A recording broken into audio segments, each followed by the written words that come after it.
ఆనాటి కాంగ్రెస్ పాలన మీద కలమెత్తని కవి లేడు, గలమెత్తని గాయకుడు లేడు. ఎందుకంటే అధ్యక్ష ఒక ఇవాళటి పాట కాదు అధ్యక్ష, ఆనాటి కాంగ్రెస్ పాలన మీద గద్దరన్న ఏమన్నాడో ఒకసారి వినిపిస్తా. కాంగ్రెస్ పాలనలో రన్నా మన కన్నీళ్లే మిగిలాయో రన్నా, గోదావరి తల్లి గొల్లుమని ఏడ్చింది, కృష్ణమ్మ తల్లిరా కన్నీళ్లు రాల్చింది, సింగరేణి తల్లి సిన్నబోయింది, 610 జీవోనేమో జీరో అయిందని ఆనాడు కాంగ్రెస్ పాలన మీద ప్రజా యుద్ధ నౌక గద్దరన్న చెప్పిన మాట అధ్యక్ష.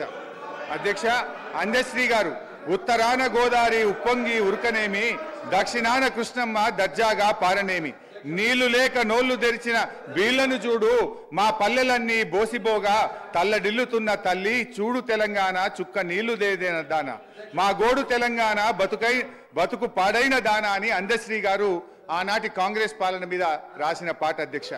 మరో కవి జయరాజు గారు అధ్యక్ష, వానమ్మ వానమ్మ ఒక్కసారన్న వచ్చిపోవనమ్మా, చేలల్ల నీళ్లు లేవు చెలకల్ల నీళ్లు లేవు, నిన్ను నమ్మిన రైతు కళ్ళల్ల నీళ్లు లేవు అని చెప్పి మన జయరాజ్ గారు ప్రముఖ కవి ఆనాటి కాంగ్రెస్ పాలన మీద రాశారు అధ్యక్ష. అయితే అధ్యక్ష మరి ఈరోజు బీఆర్ఎస్ ప్రభుత్వం వచ్చిన తర్వాత ఈ రాష్ట్రంలో సాగునీటి లభ్యత పెరిగింది, చెరువుల నిండా నీళ్లు వచ్చినాయి, భూగర్భ జలాలు పెరిగినాయి, సాగు విస్తీర్ణం పెరిగింది, పంట ఉత్పత్తి పెరిగింది, చేపల ఉత్పత్తి పెరిగింది. ఇది నిజం అధ్యక్ష, ఇది రైతుల అనుభవంలో కూడా ఉన్నది అధ్యక్ష. ఈరోజు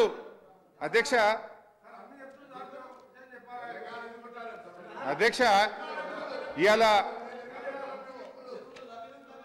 అన్ని చెప్తాను, ఎంత తొందరపడతారు అధ్యక్ష. ఈరోజు తెలంగాణ ప్రభుత్వం వచ్చిన తర్వాత ఒకప్పుడు మన ప్రాంతంలో వలసలు ఉంటుండే అధ్యక్ష. ఇవాళ మేము వచ్చిన